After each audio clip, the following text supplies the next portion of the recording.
सबसे पहले हमें क्या चीज करना होता है, सबसे पहले हम पढ़ते हैं रीड द गिवन ऑप्शंस। सबसे पहले हम क्या करते हैं, रीड द गिवन ऑप्शंस, यानी कि जो भी हमारे सामने क्वेश्चन के लिखे हुए ऑप्शंस हैं हम सबसे पहले उनको ध्यान से पढ़ेंगे। जब ऑप्शंस हम ध्यान से पढ़ लेते हैं तब हमें क्वेश्चन को देखने का तरीका बदल जाता है, ठीक है। यानी कि जब हमारे सामने 4 ऑप्शंस दिए जाते हैं मेरे बच्चों, 4 ऑप्शंस जब हमारे सामने दिए जाते हैं तो चारों ऑप्शंस में हम सबसे पहले ध्यान रखते हैं कि हमारे लिखे हुए ऑप्शंस की शुरुआत क्या है। हमारे सामने लिखे हुए ऑप्शंस की शुरुआत क्या है। मान लीजिए, इस छोटी सी बात को एग्जाम्पल के साथ समझते हैं। मान लीजिए किसी ऑप्शन की शुरुआत Q से दे दी, किसी की S से दे दी, किसी की P से दे दी और किसी की फिर से S से दे दी। तो इसका मतलब क्या हुआ, इसका मतलब जो हमारे सामने सेंटेंस रीअरेंजमेंट का क्वेश्चन दिया हुआ है मेरे बच्चों, हमें इस बात से पता चल जाता है कि आर की तो शुरुआत नहीं है, लेकिन अगर हमें यहां देखने से पता चलता है P, S या Q से किसी भी एक पार्ट से, किसी भी एक हिस्से से हम उसकी शुरुआत बना सकते हैं। ठीक है बच्चों, सबसे पहली बात, जब आप इन्हीं ऑप्शंस को ध्यान से देखेंगे मेरे बच्चों तो आपको एक चीज और ध्यान से देखने को मिलेगी कि इनके बीच दो दो जो ऑप्शंस है ना, इनके बीच भी एक खूबसूरत सा सीक्वेंस आपको देखने को मिलता है। और इस सीक्वेंस को अगर हम रीड करते हैं तो चलो मान के चलते हैं इधर S है, इधर P है, ठीक है, या इधर R है। ठीक है बच्चों, इधर हमारे सामने R है, इधर S है, ठीक है, इधर हमारे सामने क्या है, R है, इधर S है, और बाबू इधर हमारे सामने Q है, इधर P है। तो पता है क्या हमें तर्क मिल जाता है, हम जब इन सीक्वेंस को आपस में समझने की कोशिश करते हैं तो ये जो सीक्वेंस है वो बहुत प्यार से आपस में लिंक बनाते हैं। और ये कैसे लिंक बनाते हैं जरा ध्यान से देखना, आपको ये समझ में आएगा कि इस ऑप्शन में भी एस आर हमारे साथ है, इस ऑप्शन में भी हमारे सामने, सॉरी बेटा यहां मैं थोड़ी सी गड़बड़ कर गया पर कोई बात नहीं, यहां पर भी एस आर हमारे सामने है। ठीक है बेटा, ठीक है। अब ऐसे लिखे हुए ऑप्शंस की अगर हम बात करते हैं, चलो यहां पर मैंने पी लिख दिया आपकी सुविधा के लिए। यहां पर हमारे सामने क्या हो गया है, एस आर हमारे सामने उलट दिया गया है, और यहां नेचुरल है कि हमारे सामने लिखा हुआ आर ऑप्शन बिल्कुल आखिर में है। तो हम हमेशा एक चीज ध्यान से देखते हैं, इसे हम कहते हैं इंटरलिंकिंग ऑफ पॉइंट्स। ठीक है ना, इसी को हम लोग कहते हैं दूसरी ट्रिक, और इस दूसरी ट्रिक को हम क्या कहते हैं, इंटरलिंकिंग। और जब इंटरलिंकिंग की हम बात करते हैं तो ये जो लिंक्स हैं आपस में किस तरीके से जुड़ते हैं। ठीक है बच्चों, अब इन लिंक को आपस में जोड़ने का क्या आधार है, जब हम इन लिंक्स को आपस में जोड़ते हैं ना तो मेरे बच्चों इनको छोटे छोटे तरीके से हमें समझना है। सबसे पहले किसी भी सीक्वेंस में पहले हमें नाउन लिखा हुआ चाहिए और उसके बाद हमें प्रोनाउन की जरूरत पड़ती है, यानी कि पहले हमें नाउन लिखा हुआ चाहिए और उसके बाद उसको रिप्लेस करने वाला प्रोनाउन। चलिए एक छोटे से उदाहरण से बात करते हैं। मान लो मेरे दोस्तों ये 4 अलग अलग पार्ट्स हैं, ठीक है, मान लीजिए 4 अलग अलग पार्ट्स हैं, और यहाँ किसी पार्ट में हमारे सामने एक नाम लिखा है कीर्ति, और इसके लिए यहाँ शी, यहाँ हर और यहाँ हर लिखा है। तो कॉमन सेंस हमें ये कहती है कि सबसे पहले कौन सा पार्ट लेकर चलोगे, आप कहोगे जी सबसे पहले हम नाउन वाला पार्ट लेके चलेंगे और उसके बाद हम प्रोनाउन वाले ऑप्शन की तरफ बढ़ जाएंगे। तो यानी कि अगर इस सीक्वेंस की हम बात करते हैं PQRS, तो हमें समझ में आता है आर वाले ऑप्शन को हम सबसे पहले चुनेंगे। मेरी बात समझ गए? तो मेरे बच्चों पहला हो गया नाउन प्रोनाउन। दूसरा तरीका हो गया, हम पहले किसी चीज का कारण बताएंगे, कॉज, और उसके बाद हम बताएंगे किस चीज को, इफेक्ट को बताएंगे कि किसी भी कारण का प्रभाव कैसे पता चलता है। ठीक है ना, और जब भी हम किसी पार्ट में किसी चीज का प्रभाव देखते हैं तो उस लिखे हुए वाक्य के सामने हमें सो, देयरफॉर या फिर हम लोगों को हेंस लिखा हुआ नजर आ जाता है। ठीक है बच्चों, तीसरी ट्रिक, थोड़ी सी ट्रिक के साथ हम बहुत सारे क्वेश्चंस को बनाना सीखेंगे और धीरे धीरे हर एक क्वेश्चन को बहुत खूबसूरत तरीके से कनेक्ट करना सीखेंगे। ठीक है बाबू, तीसरा जो पॉइंट हमारे सामने है मेरे बच्चे, तीसरा पॉइंट हमारे सामने है, हम किसी भी सिंगुलर काउंटेबल नाउन से पहले एन यूज करते हैं, और जब इसी सिंगुलर काउंटेबल नाउन को दोबारा से अगर मेंशन किया जाए तो हम इसके साथ आर्टिकल द का यूज करते हैं। यानी कि कहीं ना कहीं आर्टिकल का भी हमारे पास एक बहुत बड़ा सहारा हो जाता है जो सीक्वेंसेस को आपस में जोड़ने में मदद करता है। ठीक है दोस्तों, फिर इसके बाद हमें कुछ छोटी छोटी बातों का और ध्यान रखना पड़ता है। मान लीजिए किसी पार्ट की शुरुआत में, मान लीजिए किसी पार्ट की शुरुआत में हमें कोई भी प्रेपोजिशन देखने को मिल जाती है, तो प्रेपोजिशन क्या याद दिलाती है? आप कहोगे गुरुदेव प्रेपोजिशन के बाद तो हमेशा हम यूज करते हैं ऑब्जेक्टिव केस को। किसको यूज करते हैं दोस्तों? ऑब्जेक्टिव केस को। यानी कि हमें पता चल गया है कि गुरुदेव अगर किसी भी पार्ट की शुरुआत में प्रेपोजिशन मिलती है तो इसके बाद हम हमेशा मेंशन करते हैं किस चीज को बच्चों? ऑब्जेक्टिव केस को। हाँ के ना? यानी कि ये सेंटेंस की शुरुआत नहीं हो सकता। हाँ के ना? ये सेंटेंस की शुरुआत नहीं हो सकता। लॉजिक समझ आ गया? और एक 5वीं ट्रिक और बताऊंगा जो आपको बहुत मजेदार लगेगी, और वो ट्रिक है कुछ खास कंजंक्शंस की। किसकी? कुछ खास कंजंक्शंस की। अब इन कंजंक्शंस को थोड़ा सा ध्यान से समझकर चलेंगे। क्या है ये कुछ खास कंजंक्शंस? मेरे प्यारे छोटे छोटे भाइयों, बड़े प्यार से इसको समझना। देखो हम लोग जानते हैं बट लिखी हुई बात में क्या बताता है? विरोध जताता है। पॉजिटिव बात नेगेटिव, तो नेगेटिव बात पॉजिटिव, एक दूसरे के विपरीत हो जाएंगी। ठीक है। अगर हमें एंड कंजंक्शन लिखा हुआ मिल जाए तो एंड कंजंक्शन बैलेंस बनाता है, यानी कि इधर पॉजिटिव इधर पॉजिटिव, इधर नेगेटिव इधर नेगेटिव। ठीक है दोस्तों। फिर इसके बाद एक हमारे सामने और आ जाती है, और वो कंजंक्शन कौन सी होती है? बिकॉज। बिकॉज क्या करती है? रीजन बताती है, यानी कि किसी भी कारण की व्याख्या हमारे सामने रखती है। ये 3 कंजंक्शंस आपको सबसे ज्यादा मदद करेंगे। ठीक है। इसके अलावा कंजंक्शंस की कुछ और भी खास बातें आपको याद रखनी है, यानी कि ईदर के साथ हम पेयर बनाएंगे और वाले पार्ट का। मान लीजिए किसी एक पार्ट में यहां पर ईदर से एक सेंटेंस लिखा है और इस पार्ट में और से, तो ये दोनों एक दूसरे के नजदीक पहुंच गए। ठीक है। फिर हम इसी तरह के पार्ट्स में ढूंढेंगे कि कौन किसके नजदीक बैठा है। ओके। इसी तरीके से एक और हमारे सामने हमें याद रखना है क्या बच्चों? कि नीदर के साथ हमें नोर लगाना है। ठीक इसी तरीके से हमें याद रखना है किस चीज को? नॉट ओनली के साथ हम किसको लगा देंगे भाइयों? बट ऑल्सो को। अरे बोलो हाँ। तो इस तरीके के खूबसूरत लिंक हमें बनाकर चलने हैं। तो मेरे प्यारे दोस्तों, अब हम लोगों ने छोटे छोटे बेसिक्स तैयार की हैं। ठीक है ना? कोई नहीं डरेगा इस क्वेश्चन से। क्यों नहीं डरेगा? क्योंकि इस क्वेश्चन को बनाना बहुत आसान हो जाता है। क्वेश्चन को कैसे बनाना है? सिर्फ लॉजिक को ध्यान से समझना है। ठीक है। और जो बच्चा सिर्फ हिंदी निकालने के चक्कर में रह जाएगा, जो पूरी इसकी हिंदी ट्रांसलेशन के चक्कर में रह जाएगा, वो गड़बड़ करके आएगा। पता है क्या? पेपर में सबसे ज्यादा बड़ी गड़बड़ होती है टाइम का मिसमैनेजमेंट। मैंने क्या बोला? टाइम का मिसमैनेजमेंट। जो बच्चा टाइम को मैनेज करके क्वेश्चन को नहीं करेगा, डेफिनेटली वो अपने चांस को खराब कर देगा। ठीक है ना? इस क्वेश्चन को बनाने के लिए मैक्सिमम कितना हमें सही समय चाहिए? इस क्वेश्चन को बनाने के लिए मैक्सिमम हमें 15 सेकंड का समय ही लगाना है। खैर, क्योंकि आप मेरे साथ मिलकर सीख रहे हैं तो आप बिल्कुल बेसिक से सीखेंगे। सबसे पहले हम क्या करेंगे? ऑप्शंस को पढ़ेंगे, ऑप्शंस की इंटरलिंकिंग को ढूंढेंगे, और लिंकिंग को ढूंढने के तरीके हम लोगों ने अभी के लिए सिर्फ 5 छोटे छोटे नन्हे नन्हे ट्रिक्स आपके लिए बनाए हैं।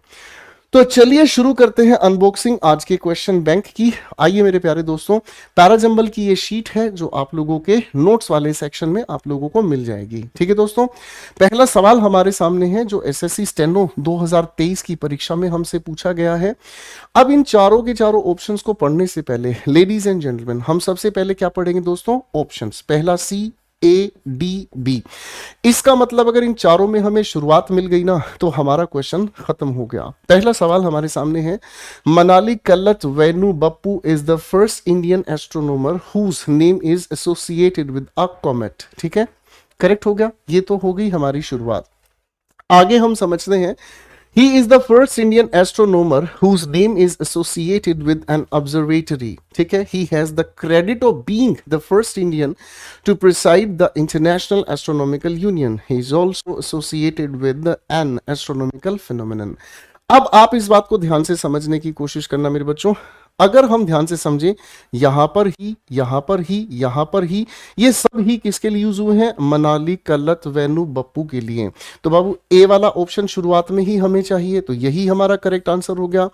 ठीक है बेटा, यही हमारा करेक्ट आंसर हो गया। ये स्टेनो के 2023 के पेपर में पूछा गया है। अच्छा, एक सच बात बताऊं, पैराजंबल सबसे ज्यादा मुश्किल कहां पड़ता है? पैराजंबल सबसे ज्यादा मुश्किल वहां पड़ता है जहां सारा सीक्वेंस इसी तरीके से ABCD के नाम से, यानी कि PQR सीधा सीधा सीक्वेंस हमारे सामने आ जाए। अब मेरे बच्चों इस लिखे हुए सवाल में ना, इस लिखे हुए सवाल में हम एक और कंटेंट को जोड़ना चाहें तो जोड़ सकते हैं। क्या जोड़ सकते हैं? ध्यान से देखो भाई, यहां पर हमें किसके बारे में बताया? एस्ट्रोनॉमिकल के बारे में बताया है। किसके बारे में बताया गया है? एस्ट्रोनॉमिकल। आप सर इस सी वाले पार्ट में देखोगे तो एस्ट्रोनॉमिकल के बारे में ही बताया है, तो इसी बात को एक्सप्लेन किया गया है सी वाले पार्ट को ही डी में, तो सी के साथ डी अपने आप मैच हो रहा है। ए, ये हमारा करेक्ट आंसर बन गया है। चलिए दोस्तों अगले प्रश्न पर आते हैं। अगला प्रश्न हमारे सामने है मेरे बच्चों, ये क्वेश्चन भी आप लोगों को एसएससी के स्टेनो के एग्जामिनेशन में ही दिया गया है। थोड़ा सा इसका साइज छोटा कर देता हूं क्योंकि दो ऑप्शंस और भी हैं इसके मेरे बच्चों। तो ये भी आप लोगों के एसएससी स्टेनो के एग्जामिनेशन में ही पूछा गया है और 2023 के पेपर से ही लिया है हमने। ठीक है जी, CACA। अब देखो ध्यान से, ना तो बी की हमारे सामने शुरुआत है और ना ही हमारे सामने इसकी शुरुआत डी की है। ठीक है बच्चों, अब इन दोनों में से हमें देखना है कि ए या सी किसकी शुरुआत हमें उठानी है। ड्यूरिंग द पीरियड, जब किसी स्पेसिफिक टाइम की बात हमें बताई गई है। देखो यहां द पीरियड किसकी बात कही है? मैंने अभी आपको क्या बताया, आर्टिकल द लगाने की वजह से जिस भी नाउन के साथ हम इसे जोड़ते हैं वो क्या बन जाता है? स्पेसिफिक। आप कहोगे सर स्पेसिफिक तो तब बने ना जब इसका जिक्र हम पहले करें। अरे बोलो हाँ। चलो मैं एक छोटी सी बात कहता हूं, बड़े ध्यान से समझना। मैं आपको कहूंगा जब मैं अपने स्कूल में था उस समय मैं अपने टीचर से बात करते वक्त डरता था, तो ये ड्यूरिंग द पीरियड कब बताऊंगा? जब मैं अपने स्कूल का जिक्र पहले करूंगा। अरे बोलो हाँ। तो नेचुरल सी बात ये समझ में आ गई, इस पीरियड का जिक्र हमें पहले नहीं पता, इसलिए एक ही संभावना नहीं है, एक ही संभावना नहीं है। During the period Europeans were looking for a faster method to reach India by sailing across Africa and Da Gama succeeded. इस प्रोसेस में कौन सक्सेसफुल हुआ है भाई? At the time gold, spices and other valuable were highly valued in Europe. ठीक है, Europe में सबसे ज्यादा इसकी कीमत होती थी।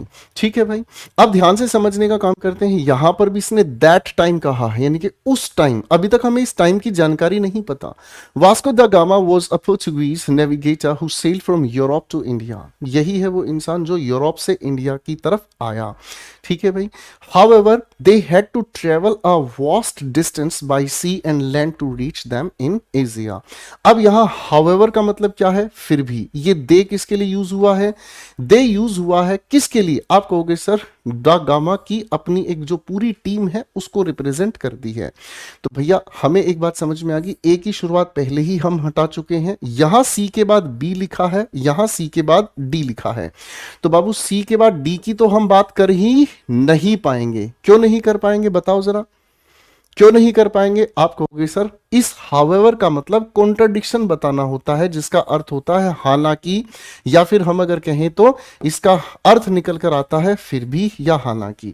ठीक है जी, हाँ है ना। ये पहली बार हमारे यूरोप से क्या नाम है इंडिया की तरफ आया। तो बेटा सी के बाद डी की कोई सेंस नहीं बनती।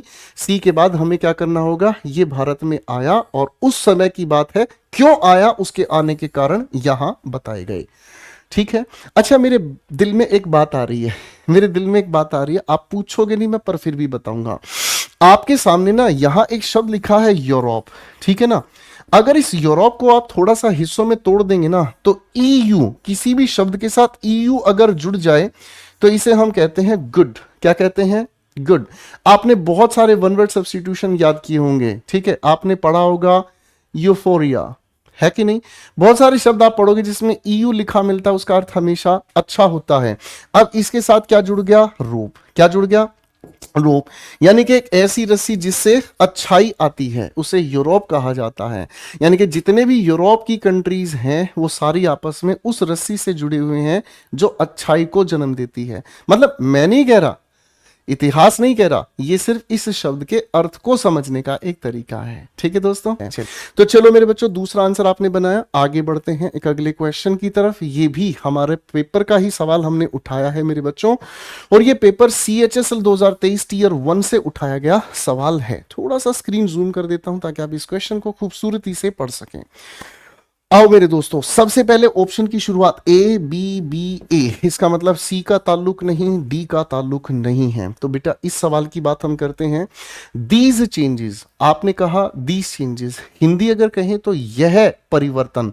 अरे भाई पहले ये तो बताओ ये परिवर्तन है कौन से, पहले ये तो बताओ ये परिवर्तन है कौन से। आपने ये तो कह दिया कि ये जो परिवर्तन है, पहले ये तो बताओ कौन से परिवर्तन की आप बात कर रहे हैं।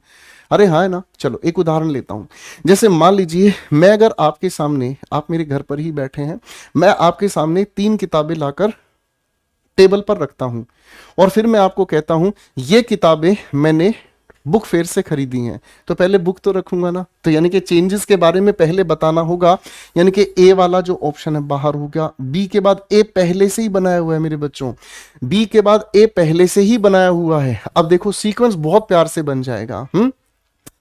These changes were sure to happen as technological intervention cannot be arrested anywhere. Intervention का मतलब होता है बाधा करना या किसी चलते काम में दखल अंदाजी करना, ठीक है ना, किसी भी चलते काम में दखल अंदाजी करना, ठीक है बाबू। आगे लिखा है रिसेंट टाइम्स, हाल ही में जो चेंजेस हुए हैं मेरे बच्चों। जब भी हम इस टाइम्स की बात करते हैं तो इस टाइम्स के 2 मतलब होते हैं। एक टाइम्स का मतलब होता है गुणा करना, ठीक है ना। जैसे अगर मैं कहूं 9 टाइम्स 7, तो 9 को 7 बार आप गुणा करेंगे, तो 9 को 7 टाइम्स जब आप ऐड करेंगे तो गुणा करके जवाब देंगे 7 9 63, ठीक है। और इस टाइम्स का मतलब एक और होता है जो वक्त के अनुसार परिवर्तन आता है।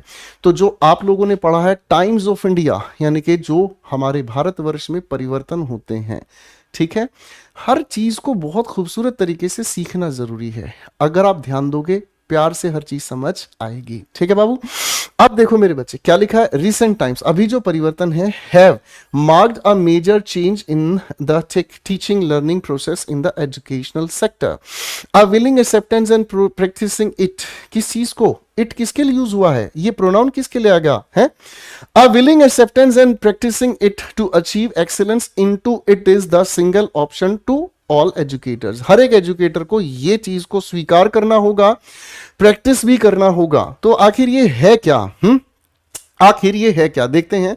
बियॉन्ड दिस, इसके बाहर, the constant flux in the diversified areas of academics has forced this change. किस वजह से ये चेंज आया है, तो आपने कहा सर देखो अभी हाल ही में हमने एक मेजर चेंज देखा, टीचिंग लर्निंग के प्रोसेस में क्या चीज जुड़ गया है, जो एजुकेशन सेक्टर है इसके अंदर आ गया है टेक्नोलॉजिकल इंटरवेंशन। एक जमाना हुआ करता था जब मैं ऑफलाइन क्लास में पढ़ाता था, आप देखना मेरे यूट्यूब चैनल पर जाकर, इस क्लास के बाद YouTube पर जाएंगे आप, तो आप ध्यान से देखना पुरानी क्लासेस आपको मिलेंगी, उसमें हम मार्कर यूज करते थे और बच्चों मार्कर यूं मैं उंगलियों में फंसा लेता था। Let me show you guys, इस तरीके से मैं मार्कर उंगलियों में फंसा फंसा के पढ़ाता था भाई, रेड मार्क से लिख रहा हूं, फिर इसके बाद वो एक सफेद सा बोर्ड होता था उसको घसीट घसीट के पहुंचते थे। टेक्नोलॉजिकल इंटरवेंशन, जब से टेक्नोलॉजी आई है चीजें आसान हो गई, और आप इसे मानो या ना मानो डिजिटल बोर्ड अब धीरे धीरे आपकी लाइफ का हिस्सा पढ़ाने में बन ही गया है। ये जो चेंजेस है ना, आप इनको किसी भी कीमत पर इसके इंटरवेंशन को रोक नहीं सकते। और क्यों नहीं रोक सकते, क्योंकि इससे परे अगर आप चले जाओगे ना, लगातार परिवर्तन हो रहे हैं अलग अलग एरियाज में जो एकेडमिक्स हैं। तो ज्यादा बेहतर कौन सा जवाब हमारे सामने आ गया बाबू, ठीक है जी, करेक्ट हो गया। चलिए बेटा अगले क्वेश्चन की तरफ बढ़ते हैं। क्वेश्चन नंबर 4 हमारे सामने आ रहा है। यह सवाल हमसे पूछा गया है एसएससी सीजीएल टीयर 1 2023 के पेपर में। डेली शॉर्ट्स में मैं हर एक वो क्वेश्चन उठाऊंगा जो रिसेंट एग्जामिनेशन से पूछा गया है, और ये गलत फहमी भी आपको हमेशा दूर रखनी है कि बेटा आपके इस बैच में जो भी कराया जाएगा वो अब की बार आखिरी बार हर एक एग्जाम को लेकर टारगेट किया जाएगा। ऑप्शंस पढ़ते हैं डी ए सी बी। हम लकी हैं, सारे ऑप्शंस हमारे अलग हैं, सारे ऑप्शंस हमारे अलग हैं। शुरुआत मिलते ही कहानी खत्म। लिखा है बच्चे ड्यूरिंग द समर, गर्मियों के मौसम में। तो ये अपने आप में कोई स्पेसिफिक नहीं है, कोई भी गर्मी हो सकती है। During the summer I notice that the leaves of the tree were beginning to winter. चलो कोई बात नहीं, मैंने नोटिस किया कि जो पत्ते हैं ना पेड़ के, अब हमें ये देखना है ये स्पेसिफिक क्यों बनाया गया है, किस पेड़ की बात कही गई है।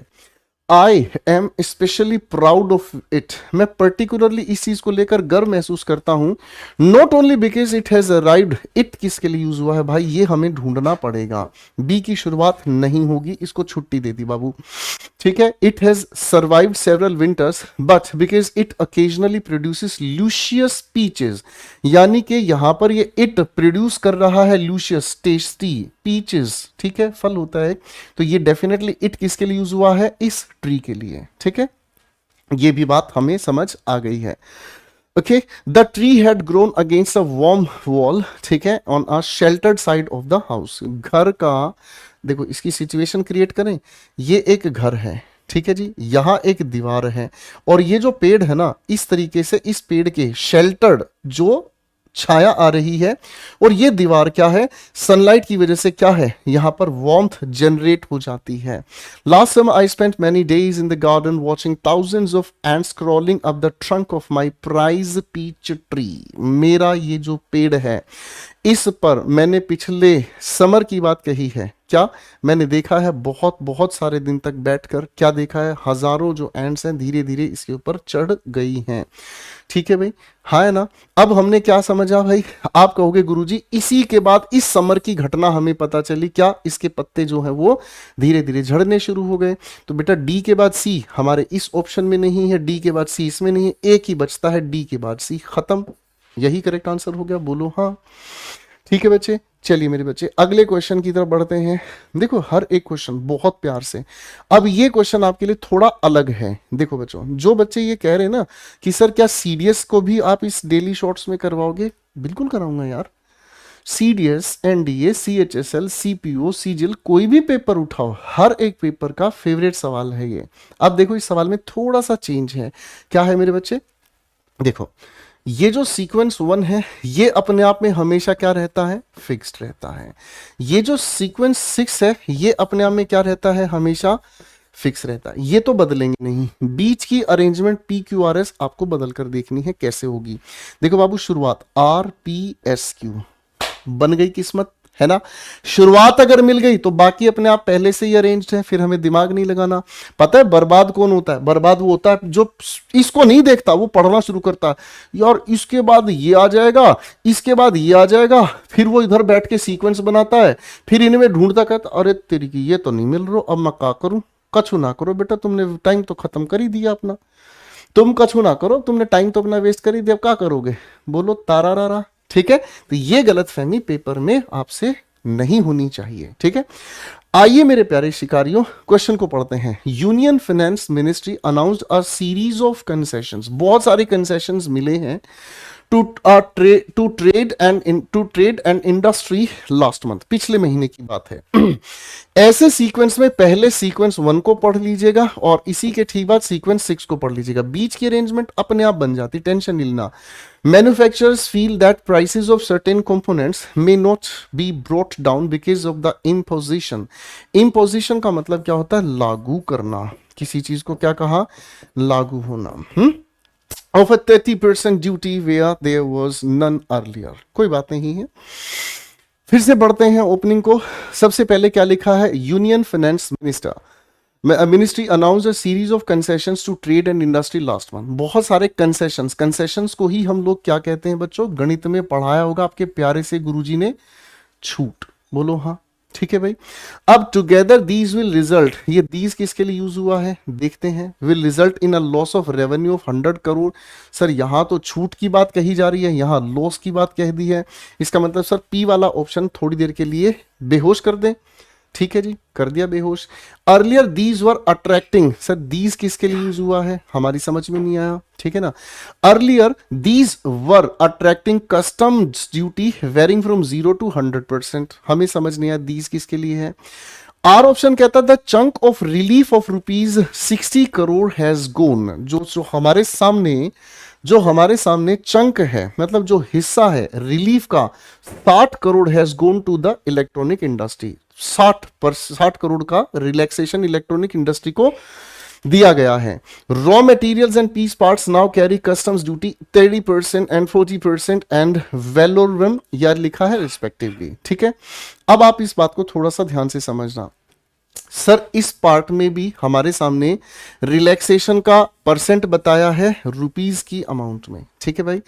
इस वाले में हमारे सामने परसेंट बताया है, रुपीस बताया नहीं लेकिन परसेंटेज बताया है, यानी कि जो आर और एस है दोनों नजदीक बैठ जाएंगे तो बात जच जाएगी, ठीक है भाई।